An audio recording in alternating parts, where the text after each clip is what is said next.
Iran জুড়ে মার্কিন ও Israeli বাহিনীর সিরিজ বিমান হামলার কঠোর নিন্দা জানিয়েছে ইসলামী বিপ্লবী গার্ড বাহিনী আইআরজিসি। তারা হুঁশিয়ারি দিয়েছেন, জ্বালানি ও জ্বালানি অবকাঠামো লক্ষ্য করে হামলা অব্যাহত থাকলে পুরো মধ্যপ্রাচ্য জুড়ে অনুরূপ পাল্টা জবাব দেওয়া হবে। ৮ মার্চ রোববার এক বিবৃতিতে আইআরজিসির খাতাম আল আম্বিয়া সেন্ট্রাল হেডকোয়ার্টার্সের পক্ষ থেকে এই বার্তা দেওয়া হয়েছে। বিবৃতিতে বলা হয়েছে, অপরাধী মার্কিন যুক্তরাষ্ট্র ও জায়নিস্ট সরকার ইরানের উপর আগ্রাসন চালিয়ে নিরপরাধ শিশু,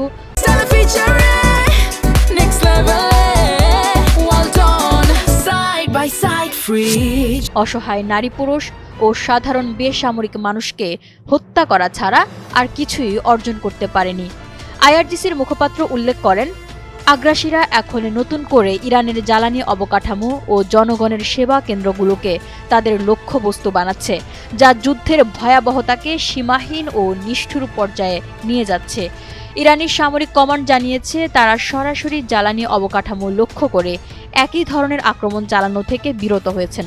তবে ইরানের জ্বালানি কেন্দ্রে হামলা বন্ধ না হলে এই নীতি পরিবর্তন করে পুরো অঞ্চলে থাকা মার্কিন ও ইসরায়েলি স্বার্থ সংশ্লিষ্ট বিদ্যুৎ ও জ্বালানি স্থাপনাগুলোতেও বড় ধরনের আঘাত হানা হবে।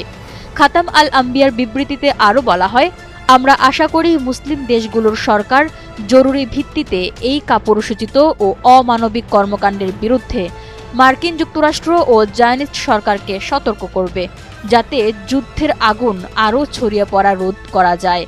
তেহরানের পক্ষ থেকে জানানো হয়েছে, মার্কিন ও ইসরায়েলি হামলায় ইরানে এ পর্যন্ত বিপুল সংখ্যক সাধারণ মানুষ হতাহত হয়েছেন।